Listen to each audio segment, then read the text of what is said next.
अच्छा यार, ये दूसरे के ना इंग्लिश जरा समझें। पॉइंट एफ की दोबारा लेक्चर कौन सा है? 42 43 43 है मेरे ख्याल से।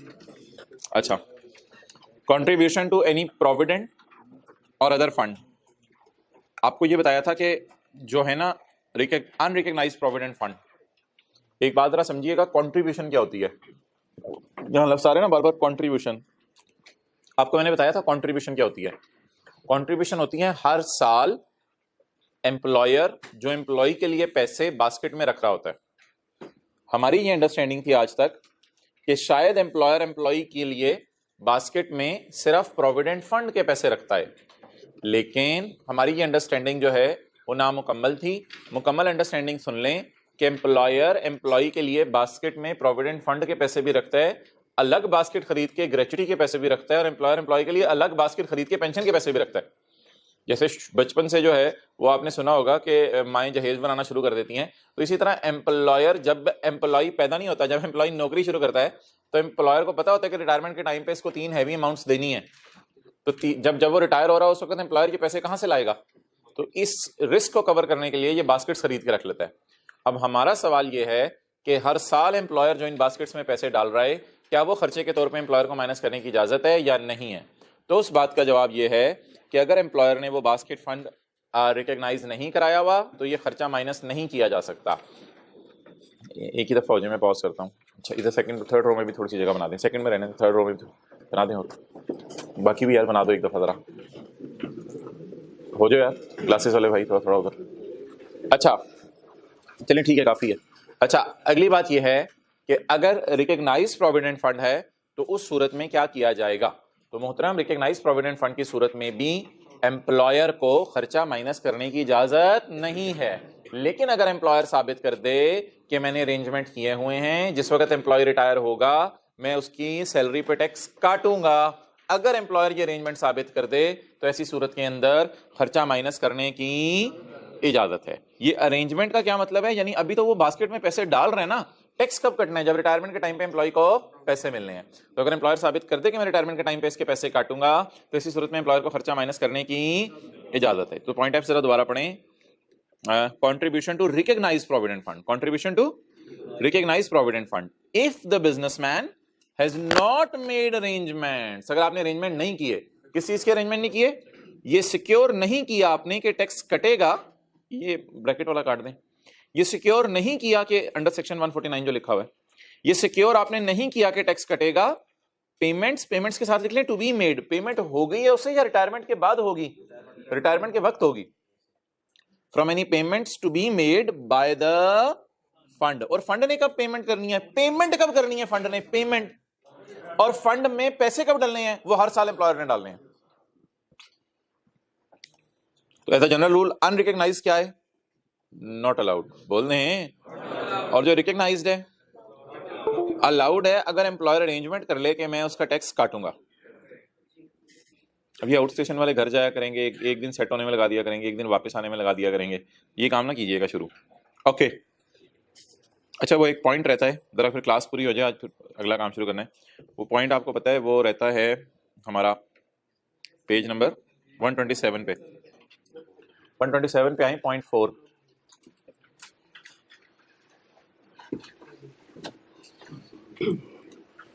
यार ये एक निहायत ही वो अजीब सा कॉन्सेप्ट है, कोई हमारे सिलेबस के लेवल का शायद नहीं होना चाहिए था इसे। बहरहाल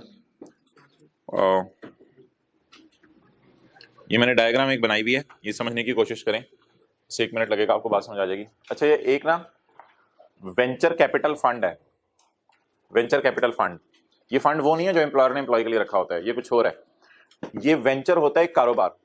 कोई कंपनी है, वो चाहती है कि मैं थोड़े अरसे के लिए कारोबार करूं, तो उस कंपनी को कहते हैं वेंचर फंड। तो वो कंपनी वेंचर कैपिटल फंड नाम से कंपनी रजिस्टर करवाती है। इस कंपनी के मालिक होते हैं 2, बैंक मालिक होता है इस कंपनी का, और इंडिविजुअल्स मालिक होते हैं। बैंक ने लोन नहीं दिया होता, बैंक कंपनी का क्या होता है? ऑनर होता है। बैंक ने पैसा इन्वेस्ट किया होता है। तो एक कंपनी है, इसको कंपनी आप कहेंगे, एक कंपनी है जिसके कितने ऑनर हैं जी? 2, एक इंडिविजुअल्स हैं और एक बैंक है। ये जो कंपनी है इनकम क्या कमा रही है? ये कंपनी ना, इसका जो वेंचर था, यानी वेंचर काम, इसका जो काम था वो था ब्रिज बनाना और ब्रिज बना के बेचना। और वेंचर होता है खास अरसे के लिए, तो 10 साल तक ब्रिज बनाएंगे फिर काम खत्म। तो इसने हुकूमत से 10 साल का प्रोजेक्ट पकड़ा ब्रिज बनाने का, कंपनी रजिस्टर करवा ली और कंपनी के लिए पैसे बैंक ने, किसी एमसीबी बैंक ने पैसे डाल दिए, आम लोगों ने पैसे डाल दिए। अब इसकी जो इनकम्स हैं वो दो हैं भाई, इधर देख, एक ब्रिज बना के बेचना और दूसरी इंटरेस्ट इनकम। अब आपको पता है जब ये इंटरेस्ट इनकम या ब्रिज बनाने वाली इनकम इन लोगों को बांटेगी, तो जो इन लोगों को बांटेगी ये इनकम, तो ये इनकम तो डिविडेंड इनकम होगी क्योंकि ये शेयर होल्डर नहीं, ये कंपनी के प्रॉफिट्स हैं। लेकिन यहां लॉ मेकर ये कह रहा है कि इंटरेस्ट इनकम, ब्रिज सेल वाली नहीं, इंटरेस्ट इनकम अगर बैंक के पास जाए तो बैंक का काम ही इंटरेस्ट कमाना है। असल में ये इंटरेस्ट इनकम इंटरेस्ट के नाम से तो नहीं वैसे जारी होगी, जा तो डिविडेंड के नाम से रही होगी, लेकिन ये अजीब सा मैंने क्या सिनेरियो है, छोड़ने बड़े पेपर में बस थ्योरी कहता आ सकता है। तो इंटरेस्ट इनकम जब बैंक के पास जारी होगी तो बैंक के लिए ये डिविडेंड इनकम नहीं होगी। डिविडेंड इनकम ना हमने अदर सोर्स में पढ़ा था। और एक चीज आपको और बता दूं, कंपनीज जो होती है ना, बैंक भी कंपनी है, कंपनीज जो होती है ना, कंपनीज के लिए डिविडेंड फाइनल नहीं होता, कंपनी के लिए डिविडेंड नॉर्मल स्कीम होता है। लेकिन ये मैंने आपको इसलिए नहीं बताया हुआ था कि ये हमारे सिलेबस में नहीं है। बहरहाल तो बैंक के लिए ये इनकम फ्रॉम अदर सोर्स नहीं होगा, बल्कि बैंक के लिए क्या होगा, इनकम फ्रॉम बिजनेस। बस सादा सी बात, सारी बातें छोड़ें। बैंक अगर इंटरेस्ट इनकम कमाएगा तो ये कौन सी इनकम है, income from other source. Note कर लें, ये कौन सा पेज है, 127 पे .4 सफे के टॉप पे।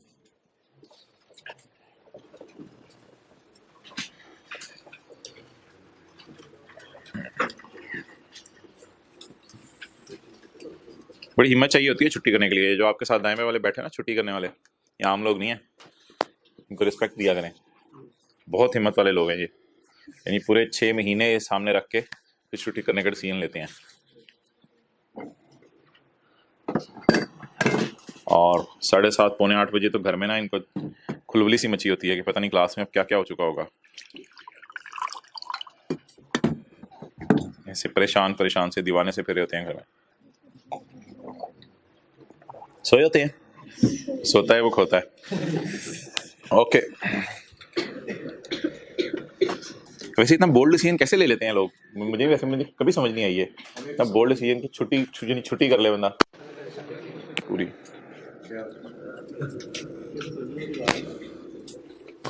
नहीं हो सकती, छुट्टी तो नहीं हो सकती। बड़े वैसे कुर्बानी तो देनी पड़ती है यार, बड़े लोगों को नाराज करना पड़ता है। मुझे याद है पिछले साल दोपहर को कज़न की शादी थी मेरे, और फैसलाबाद में थी और दोपहर की थी, लेकिन मैं क्लास पढ़ा के निकला तो 4:30 बजे जब लोग निकल रहे थे तब मैं पहुंच गया। तो बस लोगों को नाराज़ करना पड़ता है, बहुत से लोगों को, अब क्या करें, मजबूरी है, और कोई हल नहीं है इन चीज़ों का। पता नहीं आप लोग कैसे, आप शायद सबको राज़ी रखना चाहते हैं।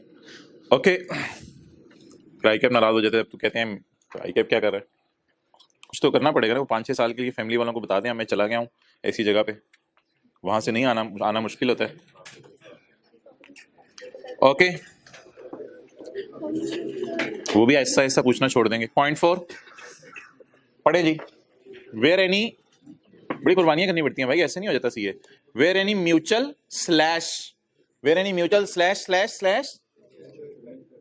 स्लैश वेंचर कैपिटल फंड क्या बांटने लगे, इंटरेस्ट। क्या बांटने लगे, इंटरेस्ट। किसको, बैंक को।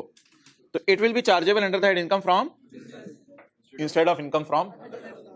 तो जरा बात दोबारा बता दें, अगर म्यूचुअल फंड, भैया इसी के ऊपर कर दो थोड़ा सा खड़े हो गए ना, अगर म्यूचुअल फंड, इसके पर, अगर म्यूचुअल फंड बैंक को क्या बांटे, इंटरेस्ट, तो ये इंटरेस्ट बैंक के हाथों में क्या जाएगा, इनकम फ्रॉम बिजनेस बनेगा या इनकम फ्रॉम अदर सोर्स बनेगा, इनकम फ्रॉम बिजनेस बनेगा, क्योंकि बैंक का काम ही क्या है, इंटरेस्ट इनकम कमाना।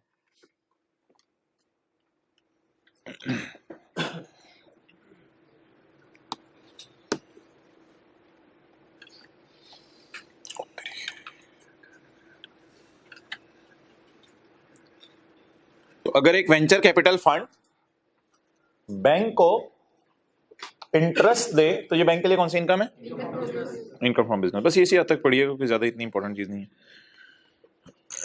अभी भी यार मैं वेट कर रहा हूँ थोड़ा सा, जरा बच्चे आ जाएं, इसलिए पेज 130 पे आए। हम कंटिन्यूएशन में चले, मुझे पता है 2 पॉइंट्स रहते हैं, वो इंशाल्लाह आज मैंने कराने हैं। पॉइंट जी भाई जी पॉइंट जी जी। यार ये जो फाइन है ना, फाइन, ये 2 किस्म का है। एक आप फाइन पे करते हैं हुकूमत को, किसको पे करते हैं? हुकूमत को। और एक आप फाइन पे करते हैं हुकूमत के अलावा किसी और को। भाई ऐसा भी हो सकता है कि हुकूमत के अलावा किसी और को फाइन पे करे रे? हाँ ऐसा भी हो सकता है रे। तो अगर आप हुकूमत के अलावा किसी और को फाइन पे करें तो ऐसी सूरत में फाइन माइनस करने की इजाजत है। लेकिन अगर आप फाइन पे करें हुकूमत को तो फाइन माइनस करने की इजाजत नहीं है। मैं क्या कर रहा होता हूं ना, देखा करें पॉइंट जी। Any fine or penalty paid by the बंदा नहीं, by the businessman by the businessman for the violation of वायो लैपटॉप नहीं, for the violation of any law rule or of government. मोहतरम law rule regulation of government, वो नहीं जो बेगम ने घर में लॉज बनाए हैं वो तोड़ दिया आपने। फॉर द लॉ रूल और रेगुलेशन मेड बाय गवर्नमेंट। तो मोहतरम फाइन कितने किस्म का हो गया? 2 किस्म का, एक चाचू वाला एक मामू वाला नहीं। एक कौन सा? Paid to government. दूसरा कौन सा? नॉट पेड टू गवर्नमेंट की भी मैं मिसाल दे देता हूं कोई अभी। अगर पेड टू गवर्नमेंट है तो नॉट अलाउड, अगर नॉट पेड टू गवर्नमेंट है तो अलाउड। तो खर्चा माइनस करने की इजाजत है। छोटा सा करके बड़ा नोट कर लें यहाँ पे। अच्छा यार, ये नॉट पेड टू गवर्नमेंट की क्या मिसालें हो सकती हैं? लिखते हैं साथ साथ सुनते हैं। नॉट पेड टू गवर्नमेंट की क्या मिसाल हो सकती है?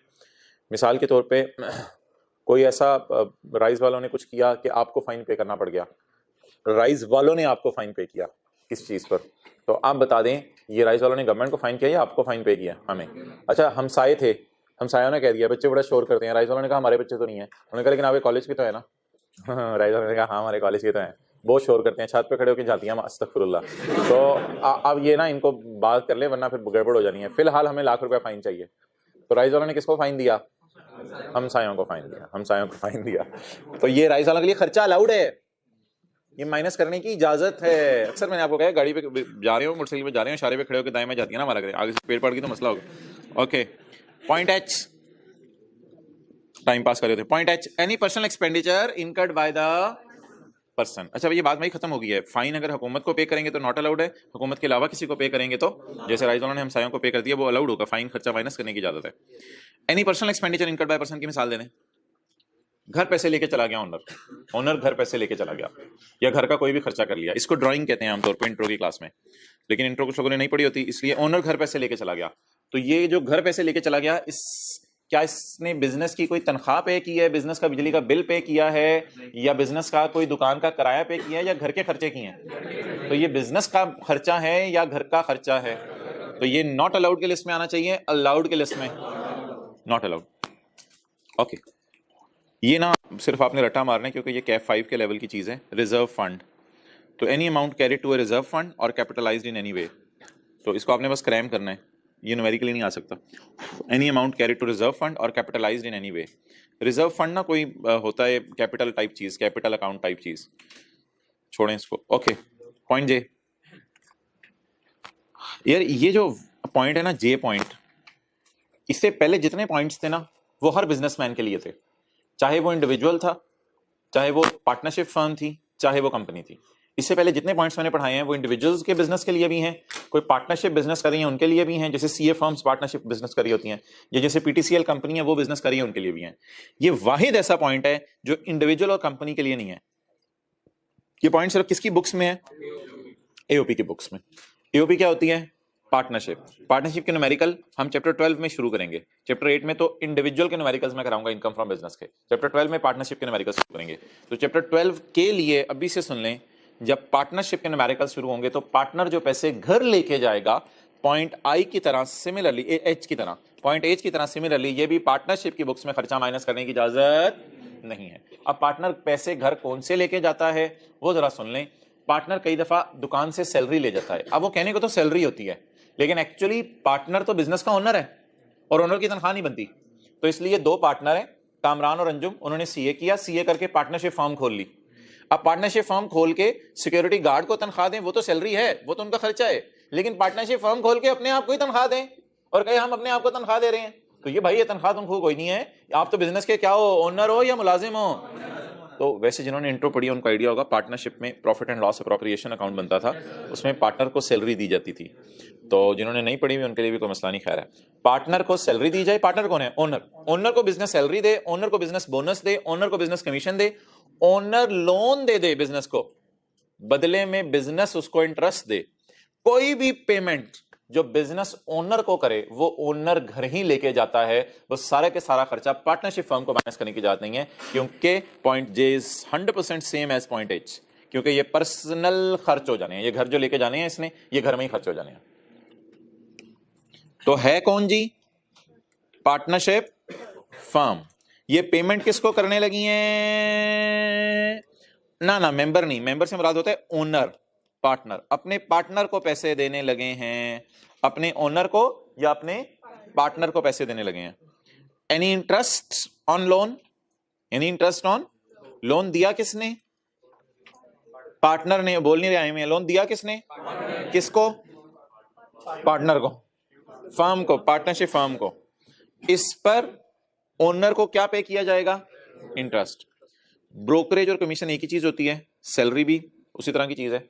तो पार्टनरशिप फर्म अगर पार्टनर को सैलरी दे दे, बोनस दे दे, कमीशन दे दे, कोई भी ब्रोकरेज दे दे और अदर रिम्यूनरेशन पे कर दे, अदर से अदर तो बहुत ब्रॉड हो गया ना, फिर हर किस्म के पैसे। तो जो भी पार्टनरशिप फर्म पार्टनर को पैसे दे और पार्टनर वो पैसे घर ले जाता है, वो ओनरशिप स्टेक होने की वजह से, यानी ओनरशिप होने की वजह से बिजनेस का खर्चा एओपी को माइनस करने की इजाजत नहीं है। ओके,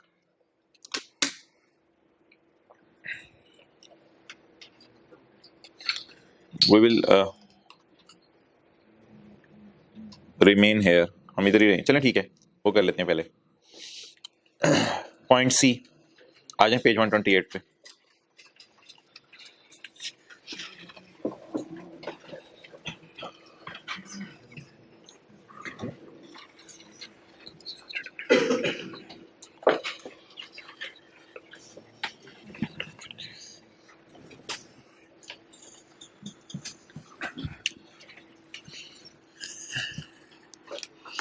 अच्छा जी,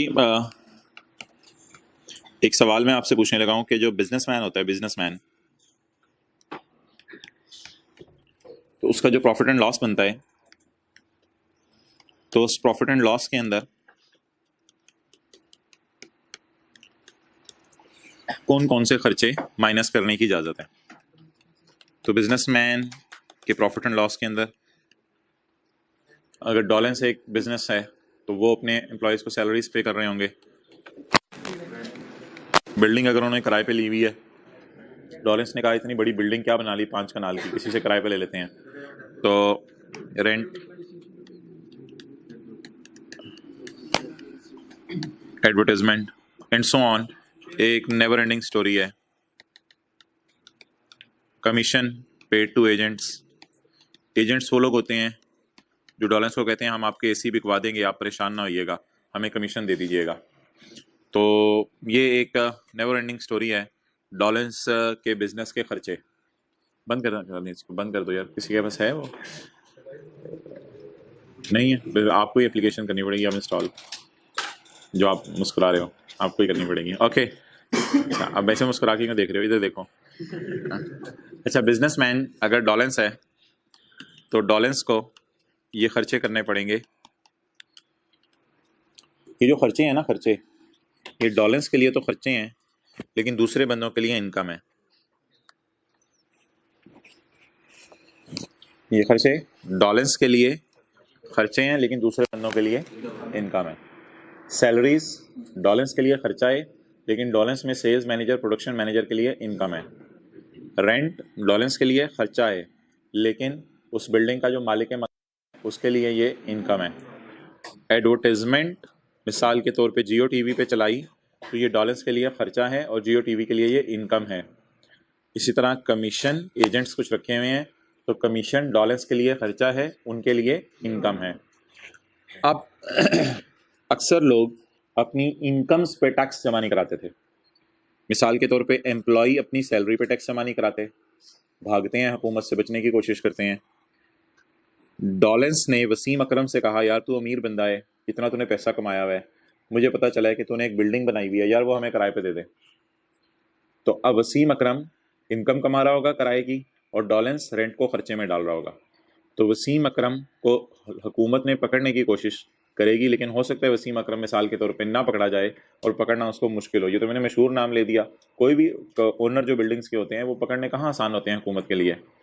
इसी तरह चलो मैंने जियो टीवी तो मशहूर नाम ले दिया, एडवर्टीजमेंट किसी छोटे अखबार में चला दी, तो छोटे अखबार वालों को पकड़ना बड़ा मुश्किल होता है। पता नहीं कौन है, किस अखबार में चलाया था, शाम को अखबार बेचने आते थे, पता नहीं किधर है उनका प्रिंटिंग प्रेस क्या है। इसी तरह कमीशन एजेंट्स को जो पे कर रहे हैं, अब डॉलेंस ने इसी क्लास में आके यहीं पे आके ऐलान किया कि जो जो एसी बिकवाएगा उस स्टूडेंट को हमारी तरफ से कमीशन दिया जाएगा। अब आप लोग कमीशन लेके गायब हो गए, हुकूमत एफबीआर कहाँ से आपको पकड़ेगी? तो इसलिए लॉ मेकर ने एक हल निकाला कि रूट से पकड़ो, जड़ से पकड़ो और इनकी जान ले लो। कैसे? डॉलेंस पे जिम्मेदारी लगा दो, डॉलेंस पे जिम्मेदारी लगा दो कि डॉलेंस जब तुम अपने एम्प्लॉय को तनख्वाह देना तो ₹1,00,000 तनख्वाह है तो 10-12 हज़ार रुपये टैक्स काट के देना, जो भी टेबल के मुताबिक रेट बनता है। डॉलेंस जब तुम अपने एम्प्लॉय को तनख्वाह देना तो टैक्स काट के देना, क्योंकि ये तुम्हारा तो खर्चा है लेकिन एम्प्लॉय की इनकम है। इसको कहते हैं लोगों को ज़बरदस्ती टैक्स के जाल में फंसाना। तो जो लोग टैक्स नहीं देते थे उनको जाल में फंसाने के लिए हुकूमत ने विदहोल्डिंग का कॉन्सेप्ट इंट्रोड्यूस कर दिया हुआ है, जिसको आप टैक्स डिडक्शन भी कहते हैं। टैक्स काटने का कॉन्सेप्ट इंट्रोड्यूस कर दिया हुआ है। तो पहली तो प्रिंसिपली ये बात एग्री कर लें, ये सारी चीज़ें डॉलेंस के लिए क्या हैं? खर्चाएँ, लेकिन जिन लोगों को पे की जा रही हैं उनके लिए इनकम है। मिसाल के तौर पे राइस वाले हैं, उनके लिए सरासिफ की सैलरी खर्चा है लेकिन सरासिफ के लिए इनकम है। राइस वाले हैं, उनके लिए बिल्डिंग का रेंट खर्चा है लेकिन जावेद मियां दास से ये बिल्डिंग किराए पे ली हुई है, उसके लिए ये इनकम है। राइस वालों के लिए एडवर्टाइजमेंट तो खर्चा है लेकिन जिस एडवर्टाइजिंग कंपनी को पैसे दिए उनके लिए इनकम है। राइस वालों ने आपको कहा कि एफएससी वाले बच्चों को यहाँ आप सीए में लेके आओ, हम आपको कमीशन देंगे, तो ये राइस वालों के लिए तो खर्चा है लेकिन आपके लिए। अब ये जो लोग इनकम्स कमा रहे हैं ना, इन लोगों को पकड़ना मुश्किल था, तो इनके लिए ये हल निकाला कि डॉलेंस के कंधों पर रख के बंदूक चलाई और डॉलेंस को कहा कि अगर तुम एम्प्लॉय को सैलरी देना तो तुम्हारे लिए तो खर्चा है, तुमने ₹1,00,000 तनख्वाह देनी है तो तुम 12,000 तनख्वाह काट लेना और बाकी 88 दे देना और बाकी 12,000 हुकूमती खजाने में जमा करा देना। डॉलेंस वालों, जब भी तुम्हारे पास मालिक मकान किराया लेने आए तो 10 लाख रुपया किराया बनता है, 10 लाख में से मिसाल के तौर पे 9 लाख दे देना और 1 लाख हमारे खजाने में जमा करा देना। अब हुकूमत को ये परेशानी नहीं होगी कि मालिक मकान कौन है, उसे कहाँ से पकड़ें, क्या करें। और इसका मतलब है हुकूमत डॉलेंस से अपना काम ले रही है। इसका मतलब है हुकूमत डॉलेंस से अपना काम ले रही है और डॉलेंस वालों को हैसल होगी। हाँ, एक तो टैक्स काटना होगा, मुंह मारी भी हो जाती है, मालिक मकान से मुंह मारी हो जाती है। मालिक मकान कहते हैं पूरे पैसे दो, डॉलेंस कहते हैं नहीं पूरे पैसे मैं नहीं दे सकता, तो मालिक मकान खाली भी करवा लेता है, कहते जाओ पड़े। तो डॉलेंस बेचारा फंस जाता है, डॉलेंस को मजबूरन हुकूमत की बात माननी पड़ती है। फिर इसी तरह डॉलेंस एजेंट्स पे जब कमीशन पे टैक्स काटेगा तो एजेंट तो तपेंगे, आप कहेंगे हम एजेंट हैं आपके, आप हमारी इनकम पे क्यों टैक्स काट रहे हो, ना काटो, बस हमें पूरे पैसे चाहिए। तो मुंह मारी हो जाती है। तो मोहतरम, ऐसी सूरत में बहरहाल डॉलेंस को मुंह मारी करनी पड़ेगी और Dawlance is bound to deduct tax on these payments. और अगर डॉलेंस इन पेमेंट्स पे टैक्स नहीं काटता तो सिंपल सी सजा है, डॉलेंस को ये खर्चे माइनस करने की इजाजत नहीं है। अब डॉलेंस कहते हैं मैं एम्प्लॉइज की सैलरी पे टैक्स काटना भूल गया, तो डॉलेंस का जो न्यूमेरिकल सॉल्व हो रहा होगा, $70 बिलियन सेल है, उसमें से 10 बिलियन तनख्वाहें हैं, तो प्रॉफिट कितना है? 60 का। अब जब डॉलेंस ये कहेगा कि मैं एम्प्लॉइज की तनख्वाह पे टैक्स नहीं काट सका, तो लॉ मेकर कहेगा मैं तुम्हारे इस प्रॉफिट एंड लॉस को नहीं मानता, 70 डालो और 70 इधर ले आओ, क्योंकि जो ₹10 तुम्हारा खर्चा है उसे मैं नॉट अलाउड कर दूंगा, उसे मैं नॉट अलाउड कर दूंगा। क्लियर? तो जरा कॉन्सेप्ट समझ आ रहे हैं नॉट अलाउड का। अकाउंटिंग वाले तो सर ने माइनस करा दिया क्योंकि खर्चा था, लेकिन टैक्स की क्लास में आए तो सर ने कहा सजा दो डॉलेंस वालों को। किस जुर्म की सजा दो? टैक्स ना काटने की सजा दो। तो जिस पेमेंट पे डॉलेंस वाले टैक्स काटेंगे वो खर्चा अलाउड हो जाएगा, और जिस पेमेंट पे डॉलेंस वाले टैक्स नहीं काटेंगे वो खर्चा नॉट अलाउड हो जाएगा। हत्ता कि डॉलेंस वालों ने तनख्वाहों पे टैक्स काट लिया, किराए पे टैक्स काट लिया, एडवर्टाइजमेंट पे टैक्स काट लिया, एजेंट को कमीशन देते हुए टैक्स नहीं काटा, तो फिर ये खर्चा क्या हो जाएगा और बाकी सारे क्या हो जाएंगे? अलाउड हो जाएंगे। बाद में करना। अच्छा, अब आप आए छोटे बड़े, अब आप ये नोट कर लें पॉइंट सी के साथ, फिर मैं इसका बताता हूँ क्या करना है।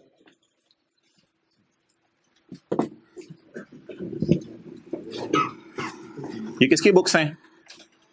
डॉलेंस की बुक्स हैं। मेरी बुक है, हाथ होगी जल्दी करें। Not take more than 20 seconds. 4 लफ्ज लिखने हैं।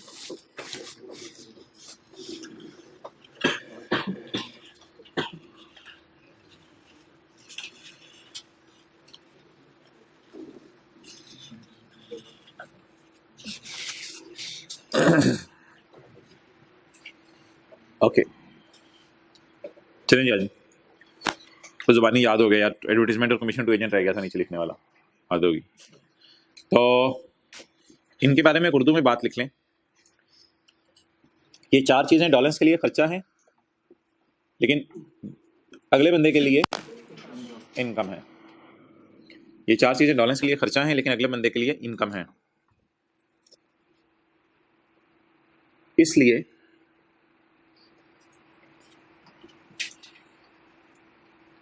डॉलेंस को ये पेमेंट्स करते हुए,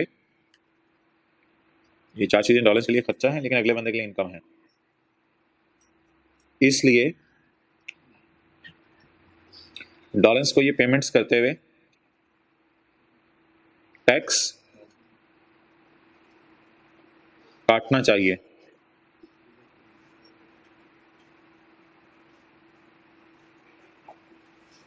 अच्छा अगर काटना भूल गया, कोई डॉगी जा रहा था काटना भूल, सॉरी, अगर डॉलेंस काटना भूल गया तो क्या सजा मिलेगी? क्या नॉट अलाउड हो जाएगा? खर्चा किसको? डॉलेंस को। डॉलेंस को ये खर्चा उसके टैक्स कैलकुलेशन में नॉट अलाउड हो जाएगा। Okay guys, let's see the C point C में आ जाए। एनी खर्चा, और बोलें एनी खर्चा फ्रॉम विच द पर्सन नी द बिजनेसमैन, एनी खर्चा from which the is required to collect or deduct tax. हर खर्चा जिससे बिजनेसमैन ने टैक्स काटना था वो नॉट अलाउड है। पिछले सफे से मिला के पढ़े। हर वो खर्चा जिससे बिजनेसमैन ने टैक्स काटना था वो खर्चा क्या है? थोड़ी सी बात आपको समझ आएगी मैं अगला लफ्ज पढ़ता हूं तो। हाउएवर बट सब आगे ना, बट हाउएवर या बट एक ही होते हैं ना, दोनों की एक ही बराबरी है। But deduction will be allowed. आगे ना पढ़े, मुझे खुद पता इंग्लिश में क्या लिखा होगा, आगे ना पढ़े। इफ द पर्सन, तो वहां से थोड़ा सा पढ़ लिया, आगे खुद ट्राई करें। थोड़ा थोड़ा देख रहा है तू। If the person has deducted, the person से क्या मुराद है? बिजनेसमैन। डॉलेंस नहीं।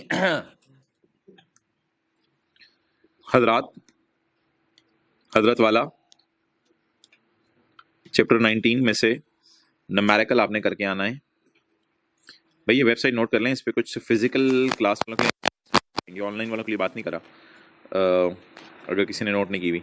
अच्छा मोहतरम, ये क्या मोहतरम? नहीं, मैं बताऊंगा क्लास के एंड पे, मुझे बताइएगा।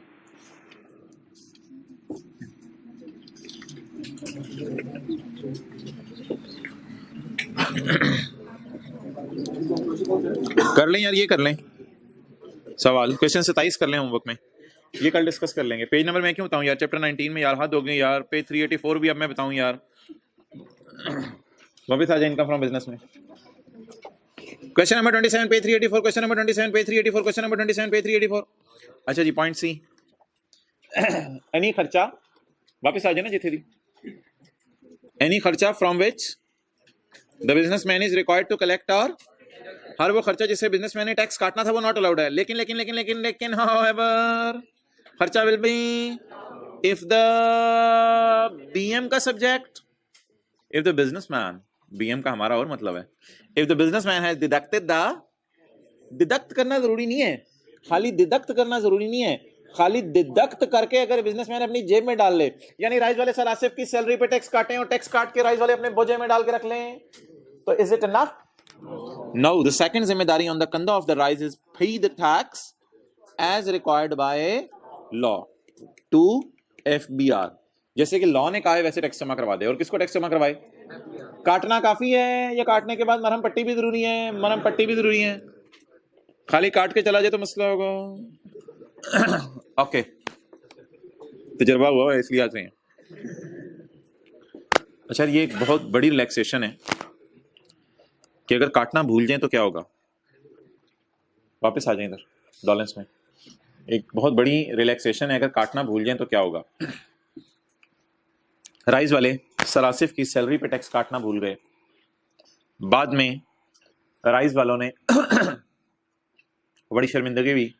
बहरहाल हुकूमत ने क्या किया, हुकूमत ने अपना बंदा भेजा सरासिफ के घर। सरासिफ ने कहा आप घर तक आ गए, उन्होंने कहा जी। तो सरासिफ को उन्होंने कहा गेट पे खड़े होके कि सर आप ऐसा करें कि वो जो टैक्स राइज वालों ने आपकी सैलरी पे काटना था वो आप पे कर दें। और सरासिफ ने चुप करके पे कर दिया। तो असूली तौर पे तो राइज वालों ने आपको अच्छा काम नहीं किया था, लेकिन स्टिल हुकूमत तक क्योंकि टैक्स पहुंच गया, इसलिए बहुत बड़ी रिलैक्सेशन है कि राइज वालों को कहा जाएगा कोई मसला नहीं यार, आप खर्चा माइनस कर लो। लेकिन अगर सरासिफ भी फिर इनकार करते हैं उधर पैसे देने से, तो फिर सर राइज वालों को ऑब्वियसली खर्चा माइनस करने की इजाज़त नहीं है। ये बहुत बड़ी रिलैक्सेशन है, शायद रिलैक्सेशन होनी नहीं चाहिए थी, क्योंकि राइज ने तो अपनी जगह जुर्म किया हुआ था। लेकिन अगर बिल फर्ज राइज काटना भूल जाए, क्या काटना, किसकी सैलरी से, सरासिफ की सैलरी से टैक्स काटना भूल जाए, और फिर एफबीआर के बंदे सरासिफ से रिक्वेस्ट करके टैक्स ले लें, तो राइज को क्या बेनिफिट मिलेगा, फिर भी खर्चा माइनस करने की इजाजत है। इस फिक्रे को ना बेहतर करना पड़ेगा, क्योंकि अधूरा सा फिक्रा है, आपको ऐसे समझ नहीं आएगा, इसमें शक्कर डालनी पड़ेगी, चीनी डालनी पड़ेगी। If the tax is recovered by FBR, recovered from सरासिफ,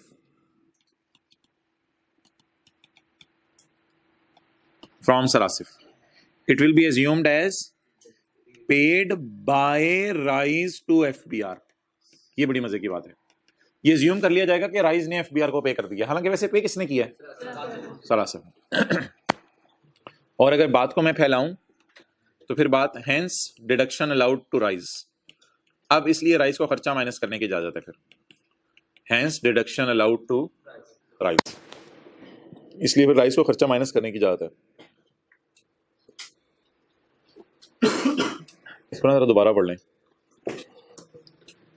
if the tax is recovered bye tax authorities from, tax वाले सरासिफ से अगर टैक्स रिकवर करने बाद में, रिकवर करने वैसे जाना क्यों पड़ा, it will be assumed as, ये अज्यूम कर लिया जाएगा कि राइज ने क्या कर लिया, खुशी खुशी बैठा करो यार, खुश खुश चेहरों के साथ। It will be assumed as paid by, ये अज्यूम किया जाएगा राइज ने पे कर दिया है, किसको, एफबीआर को। Hence deduction will be allowed to Rise, rise वालों को फिर भी ये खर्चा माइनस करने की इजाजत होगी। ओके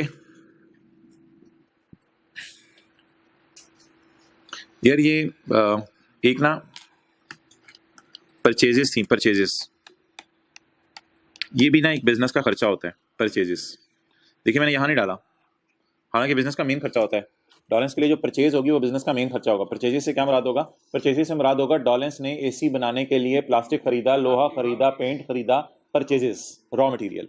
या होंडा एटलस कार के लिए परचेजेस होंगी, टायर खरीदा, टेप रिकॉर्डर खरीदा, शीशा खरीदा, लोहा खरीदा, मैट खरीदा, गियर खरीदे, इंजन खरीदा, ये सारे होंडा के लिए परचेज होंगी।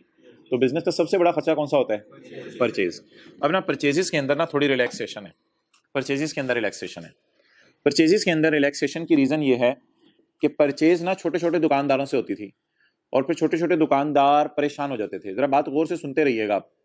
अब होंडा वाले परचेज करने जा रहे हैं शीशा, अब किसी दुकान पे शीशा अगर होंडा वाले परचेज करने जा रहे हैं तो होंडा के लिए वो परचेज खर्चा होगी, जाहिर बात है कॉस्ट ऑफ सेल में जाएगी, खर्चा होगी।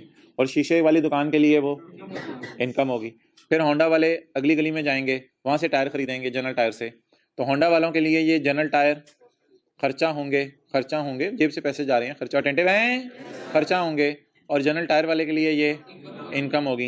इसी तरह होंडा वाले अगली गली में जाएंगे, वहां से जाके मैट खरीदेंगे, तो मैट खरीदना होंडा वालों के लिए खर्चा होगा, और जो मैट बेचने वाला है उसके लिए इनकम होगी। इसी तरह होंडा वाले अगली गली में गए तो कैनवुड के टेप रिकॉर्डर बिक रहे थे, तो वो होंडा वालों के लिए खर्चा होंगे और कैनवुड वालों के लिए इनकम होंगी। और ये एक नेवर एंडिंग जो है वो स्टोरी है। होंडा वाले गाड़ी बनाने के लिए मेरे ख्याल से 100 से ज्यादा चीजें खरीदते होंगे। तो अब बात आई परचेजेस की, तो परचेजेस में ना लॉ मेकर थोड़ा सा रिलैक्स कर देता है। कभी कभी कहते हैं तुम टैक्स ना भी काटो तो खैर है, कोई मसला नहीं, परचेज तुम्हारा खर्चा है, अगले की क्या है, इनकम है। तो और बात बड़ी वाज़ेह है कि इसमें कोई बात पूछने की जरूरत नहीं है आपको, यानी कि ग्रुप में मैसेज करके पूछ रहे हो क्या मतलब, सदा सी बात है यार। आपने जाके कैनवुड के होंडा वालों ने कैनवुड के खरीदे टेप रिकॉर्डर, वो होंडा वालों के लिए क्या है, परचेज है, खर्चा है, और कैनवुड वालों के लिए इनकम है। तो अब होंडा की बुक्स की मैं बात करता हूँ। तो होंडा की बुक्स में या डॉलर्स की बुक्स में जो भी आप बात करें, होंडा की बुक्स में ये परचेजेस में कुछ थोड़ी बहुत ही रिलैक्सेशन है। अगर टैक्स ना भी काटो तो खैर है, कोई मसला नहीं है। यहां लॉ मेकर ने खुद ही, जिसको आप कहे होला हाथ रखो, समझ रहे हो, पुश्तों में भी समझ, होला हाथ, थोड़ा सा जरा हाथ खींच के ना रखो, थोड़ा जरा हल्का हाथ रखो, ठीक है। तो परचेजेस में ना थोड़ी क्या अवेलेबल है, रिलैक्सेशन अवेलेबल है। परचेजेस में ना डिसअलाउड का रूल है एक, डिसअलाउड का, ये मैं इसी पेज पे हूं, पेज 128 पे। परचेजेस में डिसअलाउड का एक रूल है, लोअर ऑफ, अलाउड नहीं, disallowed, disallowed, lower of purchase on which taxes और 20% ऑफ। अब ये रूल ऑफ थंब है, आपने याद रखना है, इसकी लॉजिक नहीं देखनी बस। तो परचेजेस नॉट अलाउड का रूल जरा जबानी याद कर लें, क्या है, lower of what and what, वो परचेज जिस पे टैक्स नहीं काटा, या 20% of total purchase of our business, ठीक है। तो टोटल परचेज तो बहुत ज्यादा होगी, उसका 20% ले लेना है, या वो परचेज जिस पे टैक्स, इन दोनों में से क्या नॉट अलाउड है, लोअर नॉट अलाउड है। क्लियर। चलें जी सवाल की तरफ आ जाए। चलें, J dot Junaid Jamshed has provided the following data relating to his business. Purchase of raw material में इसने कोई कपड़े खरीदे होंगे, कपड़ों के लिए थान खरीदे होंगे, कोई धागा खरीदा होगा, बल्कि ये तो परफ्यूम भी बेचने लगे हैं, तो परफ्यूम की शीशियां खरीदी होंगी, डब्बियां खरीदी होंगी, ये सारी इसकी परचेजेस हैं। It is purchase of raw material, purchase of raw material. इसको भी छोड़ें यार, ये तो थोड़ी सी डिफरेंट सी बात है ना, बाकी बातें करते हैं। बाकी जे डॉट के अंदर आपको पता है, दुकानों के ऊपर आप जाएं कपड़े खरीदने के लिए तो मुलाजमीन भी होते हैं, उनको तनख्वाह भी दी जा रही होगी। बाकी अगर जे डॉट वाले कहते हैं कि जी 200 तो हमारी दुकानें हैं पूरे पाकिस्तान में, तो जाहिर बात है हर दुकान इनकी अपनी तो नहीं होगी, कुछ दुकानें उनमें से किराए पे भी ली होंगी, तो उनका किराया भी दे रहे होंगे। इसी तरह जे डॉट वाले हो सकता है सेल्स प्रमोशन करते हों, और सेल्स प्रमोशन में अपने कस्टमर्स को कभी कभी प्राइस भी देते हों। ये भी जे डॉट के लिए तो खर्चा है, लेकिन जिस कस्टमर को प्राइस मिल रहा है उसके लिए इनकम है। अक्सर आपने सुना होगा कंपनीज ने लाख रुपए का इनाम दिया फलां बंदे को 2 लाख रुपए का इनाम दिया, और वो इश्तिहार भी आ जाता है जी फलां को 2 लाख का इनाम दिया, अगले खुशनसीब आप भी बन सकते हैं, कभी भी नहीं बनते। अच्छा, तो prices awarded to customers for sales promotion. तो मोहतरम ये जे डॉट की बुक्स में क्या है, चारों बोले खर्चे हैं, और इन खर्चों के माइनस करते करते करते करते करते करते करते करते करते करते प्रॉफिट पे पहुंच गए। किस पे पहुंच गए, प्रॉफिट पे पहुंच गए। इन खर्चों के माइनस करते करते करते करते करते हम प्रॉफिट पे पहुंच गए। अब ये जो प्रॉफिट एंड लॉस है ना मेरे भाई, ये प्रॉफिट एंड लॉस ना अकाउंटिंग के टीचर ने आपको बनवाया। ये आप समझ लें, आप इंट्रो या F1 की क्लास में बैठे हुए थे और वहां से होके दरवाजा खोले और दरवाजा खोल के इस क्लास में आए हैं, तो टैक्स के सर ने पूछा अबे क्या लाया, सर प्रॉफिट एंड लॉस लाया। अबे किसने दिया, सर सर सर उमैर ने दिया। अच्छा, बड़ी जबरदस्त है यार, ये क्या क्या निकाल के दिया सर उमैर ने, सर नासिर ने क्या निकाल, सर ने प्रॉफिट निकाल के दिया। कितना प्रॉफिट निकाल के दिया है, 3-5। तो ये अकाउंटिंग की क्लास में बैठ के अकाउंटिंग के टीचर से आप एक प्रॉफिट एंड लॉस बनवा के लाए, और ये लाके आपने टैक्स की क्लास में पेश किया, और आपने कहा कि जी मैंने टैक्स देना 3520 पे। लेकिन नहीं मोहतरम, अब कुछ अदर इंफॉर्मेशन आपको मैं देने लगा हूं जो टैक्स वालों के एतबार से है या अकाउंटिंग वालों के एतबार से है, टैक्स वालों के एतबार से। J dot has not withheld the tax. आवाज आ रही है वो इसमें रिकॉर्डिंग में, J dot has not withheld the, J dot वालों ने टैक्स नहीं काटा, इससे बड़ा नहीं हो सकता। On purchases of 7 lakh, on purchases of 7 lakh तो सर है ही नहीं, 1000 रुपए की हैं। 7 लाख तो परचेजेस सर है ही नहीं, 1000 रुपए की, आप क्या कह रहे हैं। और सारे चाचू ऊपर देखें, रुपीज इन 1000 है, तो ये परचेजेस 7 लाख की से बहुत ज्यादा हैं। असल में ये सेल भी 5 मिलियन है, परचेज तो 1 मिलियन है।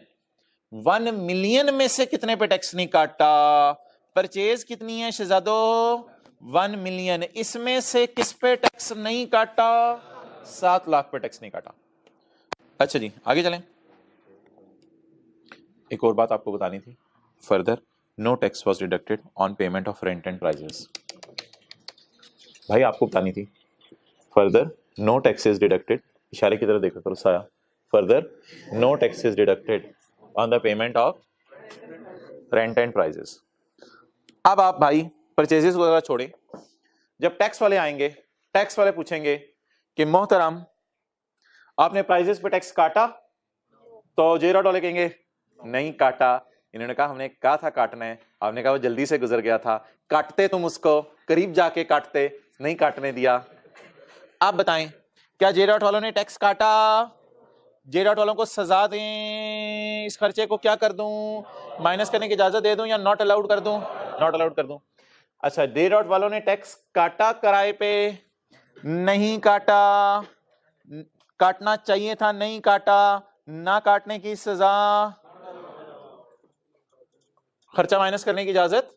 मैं आपको बता दूं, डॉगी 2-4 बंदों को ना काटे ना तो मालिक उसको रोटी नहीं देता उस दिन की। अच्छा सॉरी, तो अब जे डॉट वालों ने ना काटने की सजा, यार हद होगी, तुम लोग डायरेक्ट उस मिसाल की तरफ चले जाते हो। ना काटने की सजा बनती है ना, ना काटने की सजा डॉगी को मिलती है, खाना बंद हो जाता है उसका, तो ना काटने की सजा जे डॉट वालों को क्या मिलेगी? क्या नॉट अलाउड?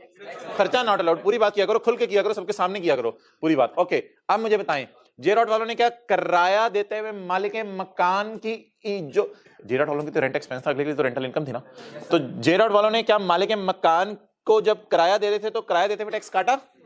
नहीं काटा, तो ना काटने की सजा क्या मिलेगी? खर्चा भी माइनस करने की इजाजत नहीं है।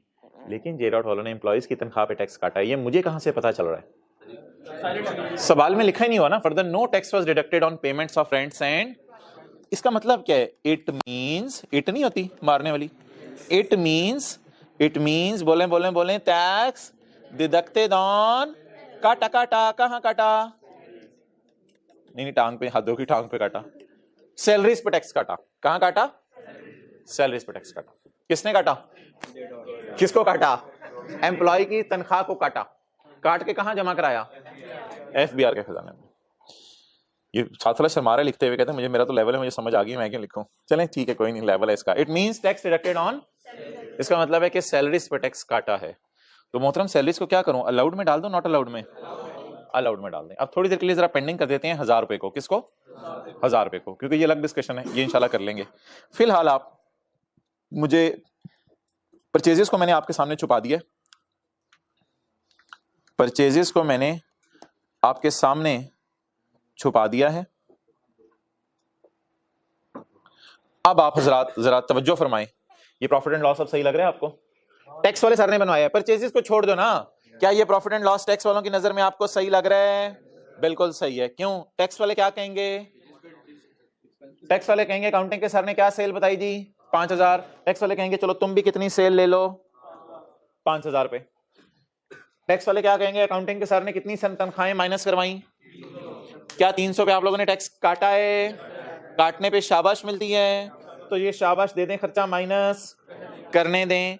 लेकिन इन दोनों पे टैक्स, इसलिए ये खर्चा माइनस। तो टैक्स वाले जो एफबीआर वाले आएंगे तो कहेंगे हम ये खर्चा भी माइनस नहीं करने देंगे और ये खर्चा भी माइनस नहीं करने देंगे, और इस खर्चे को टैक्स वाले गले लगाएंगे, कहेंगे यही तो खर्चा है। लेवल चेक करें, यही तो खर्चा है, ये खर्चा टैक्स वाले माइनस करने देंगे। द रीजन इज कि टैक्स काट लिया है। क्लियर? अच्छा यार,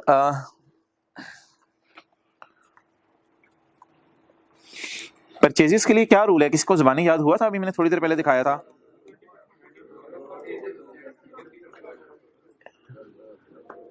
यार डिसअलाउड है लोअर ऑफ, मैं ये नहीं कह रहा अलाउड है lower of, disallowed lower of. बोले बोले 20% ऑफ? नहीं नहीं नहीं, 20% से पहले एक चीज थी, purchase on which no tax deducted, वो परचेज जिस पर टैक्स नहीं कटा, या 20% ऑफ टोटल परचेज। क्लियर? अच्छा जी, purchase on which no tax is deducted. मोहतरम ये क्वेश्चन से डायरेक्ट फिगर मिलेगी, उठा के यहां लिखा करनी है। ये फिगर भी क्वेश्चन से मिलेगी, लेकिन इस क्वेश्चन वाली फिगर पे कितने परसेंट लगा के लिखा करना है? 20%। तो जरा क्वेश्चन में ढूंढ के बताएं, डायरेक्ट पड़ी होगी purchase on which tax is not deducted. 700 तीन सिफर काट देते हैं ना, क्योंकि रुपीज इन 1000 में चल रहा है। What is the purchase on which tax is not deducted? 700। Clear? What is the total purchase given in P&L? Total purchase given in P&L। What is the purchase on which tax is not deducted? 700। लेकिन ये ना 1000 यहां लिखना है, फिर इसको multiply किससे करना है? 20% से। क्या आ गया? 200। What is lower? 200। What is lower? 200। मैं ना आपके लिए न्यूमेरिकल दोबारा सॉल्व कर रहा हूं। सॉल्यूशन सेल किसी को जुबानी याद हो गई हो 5,000 की, अच्छा जी, लेस परचेजेस सैलरीज, मैं दोबारा सॉल्व कर रहा हूं, मैं टैक्स कैलकुलेट करने लगा हूं आपके लिए, रेंट और प्राइजेस। अच्छा आप एग्री करते हैं रेंट माइनस नहीं करने देंगे टैक्स वाले? मैं सोल्यूशन दोबारा कर रहा हूं आपके सामने। आपको पता है प्राइजेस माइनस नहीं करने देंगे, मैंने सोल्यूशन में लिखा नहीं लेकिन आपको समझाने के लिए जरा लिख रहा हूं। आपको पता है सैलरीज टैक्स वाले माइनस करने देंगे, क्लियर, क्योंकि इन पे टैक्स कटा है। ये तीनों बातें तो समझ आ गई ना, आसान है ना ये तीनों बातें, ओके। यार परचेजेस कितनी माइनस करूं, थोड़ा सा ना सोच के बताना है आपने, परचेजेस कितनी माइनस करूं, डिसअलाउड है 200 रुपए, ना ना ना ना यार लोअर उठाओ यार, ऐसा ना करो, लोअर उठाओ, लोअर उठाओ। डिसअलाउड कितनी है? वैसे मैंने जुर्म ज्यादा किया हुआ, मैंने टैक्स 700 पे नहीं कटा हुआ, लेकिन लॉ मेकर ने काफी छूट दी, उसने कहा रिलैक्सेशन, कोई नहीं यार खैर है। Lower of actual purchase on which tax is not deducted and 20% of total purchase, total का 20% और वो परचेज जिस पे तुमने टैक्स नहीं काटा, दोनों में से क्या माइनस करना है? लोअर माइनस करना है। अब आप हजरात फरमा दें लोअर क्या है? 200 इज नॉट अलाउड। थोड़ा सा सोच के बता दें इधर कितना अलाउ होगा? अलाउ, क्या सैलरीज अलाउ हो गई हैं? क्यों? क्योंकि टैक्स वालों ने माइनस करने की इजाजत दे दी है। अलाउड वाली फिगर्स इधर आनी है, ये जरा सोच लें, ये सोच लें, जो खर्चे टैक्स वाले माइनस करने देंगे वो इधर आने हैं ना। तो मोहतरम जरा मुझे बता दें इधर मैं क्या फिगर लूं? एक फिक्रा मैं बोलने लगा हूं, टोटल परचेज, ऊपर नीचे ना देखें, जो मैं लिखा रहा हूं वो देखें, minus disallowed as per formula ऊपर वाला इज इक्वल टू अलाउड। इस फॉर्मूले से आप एग्री करते हैं?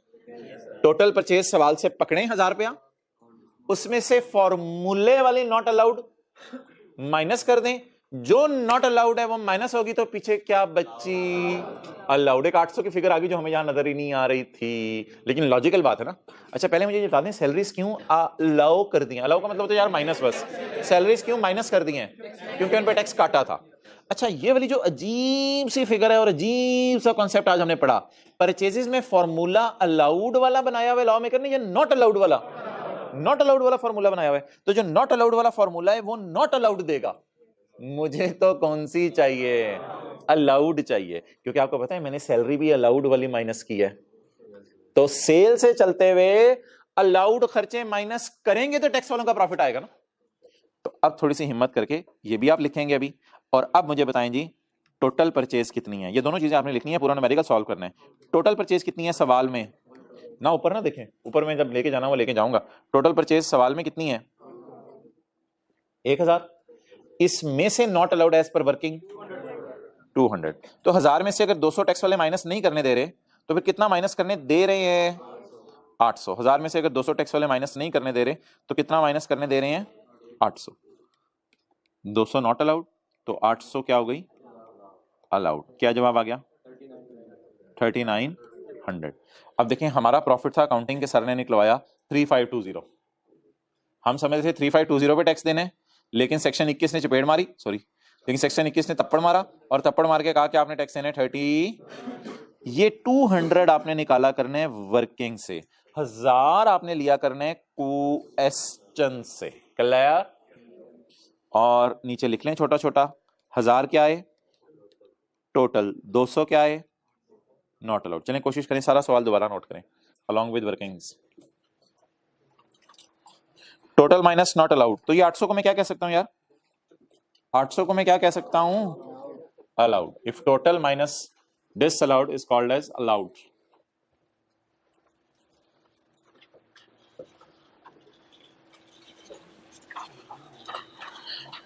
ये कल इंशाल्लाह ना अगली क्लास में दोबारा इसको एक दफा नजर मारेंगे, रिवाइज करेंगे इस न्यूमेरिकल को।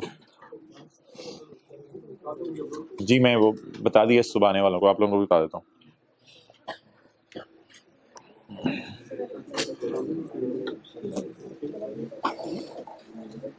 अच्छा जी ऐसे ही मेरा तो फिर एक दफा दोबारा दिल चाह रहा है सवाल सॉल्व करने को, तो नहीं भाई मेरा दिल चाह रहा है। अच्छा मोहतरम अब बिल्कुल फ्रेश माइंड से सारा सवाल आपके सामने है। अब आप मुझे बता दें सेल कितनी है जी, जल्दी बताएं जी, सेल कितनी है? 5000। रेंट पे टैक्स नहीं काटा, प्राइजेस पे टैक्स नहीं काटा, तो परचेजेस को छोड़ें, सैलरीज को छोड़ें, रेंट पे टैक्स नहीं काटा तो नॉट अलाउड, प्राइजेस पे टैक्स नहीं काटा तो, सैलरीज पे टैक्स काटा तो अलाउड। परचेजेस क्या करनी है, परचेजेस डिसअलाउ करनी है lower of. Purchase on which taxes, वो परचेज कितनी है जिस पे टैक्स नहीं कटा, 700 रुपया, कितने रुपए, और टोटल परचेज का 20% कितना बन रहा है, इसमें से लोअर को क्या करना है, नॉट अलाउड, लोअर को क्या करना है, लेकिन इधर मुझे क्या चाहिए, अलाउड, इधर मुझे क्या चाहिए, अलाउड चाहिए। अब मैं क्या करूं, परचेजेस सवाल में कितनी है, सवाल में 1000, 1000 में से नॉट अलाउड 200, तो अलाउड 800। क्लियर? यार ये फिक्रा पढ़ लें इंग्लिश में, लेकिन इंग्लिश में ना फिक्रा जो लॉ मेकर लिखता है वो इस तरह लिखता है कि आम लोगों को समझ ना आए। मेरे ख्याल से लॉ मेकर को लिखना चाहिए था purchase is not allowed at lower of actual purchase का 20% या purchase on which tax is not deducted, इस तरह लॉ मेकर को लिखना चाहिए था। लेकिन लॉ मेकर इंग्लिश ऐसे लिखता है कि आम लोगों को समझ ना आए और वो उससे फॉर्मूला भी डिराइव ना कर सकें, ताकि टैक्स कंसल्टेंट्स को पैसे दें और टैक्स कंसल्टेंट्स का भी काम चलता रहे, सीएस का भी काम चलता रहे। पढ़े जी मुश्किल से इंग्लिश, वो जो परचेजेस के बारे में इसने लिखी है, द डिसअलाउंस, डिसअलाउंस, अलाउंस नहीं बता रहा, disallowance in respect of purchase of raw material, finish goods. Raw material कौन परचेज करते हैं, मैन्युफैक्चरर्स, और फिनिश गुड्स दुकानदार जो चीजें खरीद के बेचते हैं। तो disallowance in respect of purchase of raw material and finish goods shall be up to, disallowance shall be up to 20% of purchase. अब इससे बिल्कुल फार्मूला आप डिराइव नहीं कर सकते, and I am damn sure कि जिस लेवल पे आप हैं इस फार्मूला ड्राइव होना जरा मुश्किल है। काफी लॉ मेकर ने लॉयर्स को समझने वाली अंग्रेजी लिखी है यहाँ पे, तो आप सादा सा लफ्ज इंग्लिश वाला याद कर लें, disallowance shall be up to 20% of purchase. बोलें, disallowance shall be up to 20% of purchase. अब इस फार्मूले, इससे ये फार्मूला कैसे ड्राइव हुआ, इसके लिए मैं व्हाट्सएप ग्रुप पे कोई सवाल नहीं लूंगा, बस इसको एज इट इज याद कर लें। इंग्लिश जरा मुझे याद करवा दें, न्यूमेरिकल कैसे करने हैं वो मैंने समझा दिए, इंग्लिश जरा अभी याद करवा दें। Disallowance shall be up to 20% of purchase, और देख लें disallow up to 20% of purchase ही हुआ है। 20% ऑफ परचेज कितनी है, 200। Disallowance shall be up to, और अगर ये लोअर आ जाता है 180 तो फिर ये माइनस होना था, तो डिसअलाउंस टोटल में से माइनस होना था। Disallowance shall be up to, याद करें इंग्लिश थोड़ा मुश्किल है, disallowance shall be up to 20% of purchase. क्या चीज,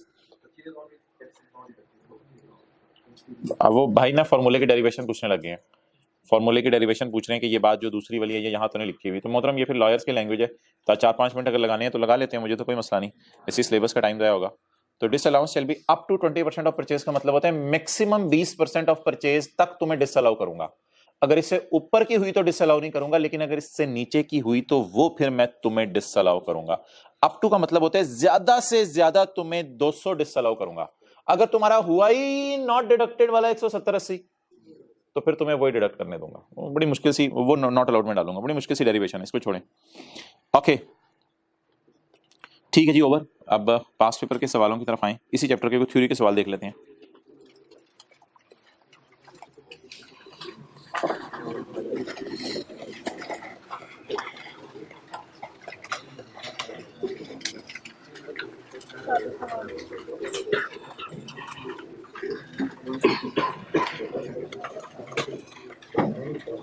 यार वो एक सवाल है साजिद वाला, किधर है, क्वेश्चन 26 है। साजिद ना अकेला काम कर रहा है, involve in the distribution of पंखे manufactured by a Pakistani company, page 160। He is in the process of computing his business income for tax year 2008 but is not clear. काला रंग है उसका, बट इज नॉट क्लियर अब about the tax treatment of the following items. उसको following items का पता नहीं चल रहा, तो और पूछने भी किसके पास आया है, हमारे पास। जबरदस्त है यार, बताएंगे उसका लेवल, टेंशन नहीं लेनी। अच्छा point 2, in his books of accounts, books of accounts है अकाउंटिंग वालों का P&L, in his books of accounts accounting वालों का P&L एक खर्चा आ रहा है 50,000 रुपए का, जो कि असल में ना घर के खर्चे हैं, घर के डिफरेंट खर्चे थे, वो इसने बिजनेस के अकाउंट्स में डाल दिए हैं, इन हिज अकाउंट्स, उसने अपने बिजनेस के अकाउंट्स में डाल दिए हैं।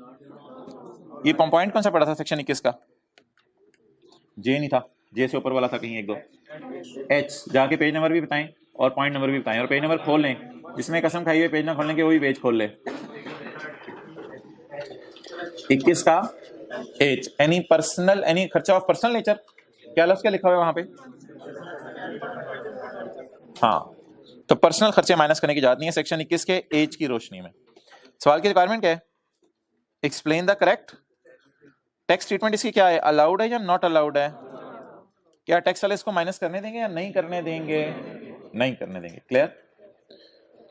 अच्छा यार, अब आप मुझे बताएं, कल वाली क्लास में हमने पढ़ा था कि क्या माइनस करने की इजाजत है। टैक्स दो तरह के हैं। एक टैक्स का नाम है इनकम टैक्स, जो किस पे दिया जाता है? बिजनेस के प्रॉफिट्स पे। वो क्या है? इसके अलावा टैक्स से पहले जो मर्जी नाम लग जाए वो टैक्स अलाउड है। अगर टैक्स से पहले लग जाए इनकम टैक्स का लफ्ज तो हमने पढ़ा था नॉट अलाउड है। अगर इससे पहले लग जाए प्रॉपर्टी टैक्स अलाउड, अगर इससे पहले लग जाए टोकन टैक्स अलाउड, अगर इससे पहले प्रोफेशनल टैक्स लग जाए तो अलाउड। यानी टैक्स कौन सा नॉट अलाउड है? बाकी सारे टैक्सेस अलाउड हैं। अच्छा, अब देखें पॉइंट 6। एक ना प्रोफेशनल टैक्स है, कितने रुपए का? 1 लाख रुपए का। Was paid to government of Punjab, government of Punjab को दिया। अच्छा, वैसे इनकम टैक्स किसको देना होता है? एफबीआर को देना होता है? इस्लामाबाद में एफबीआर है, एफबीआर को देना होता है? फेडरल गवर्नमेंट को देना होता है या वो भी सूबे की गवर्नमेंट को देना होता है? आपकी क्या अंडरस्टैंडिंग है? वैसे मैंने कभी डिस्कस नहीं किया।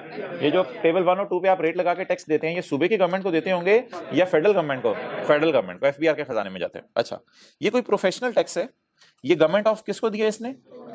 पंजाब को। ओ भाई अलाउड है यार, टैक्स का नाम ही प्रोफेशनल टैक्स है। कौन सा टैक्स नॉट अलाउड है ये जरा बता दें? Income tax.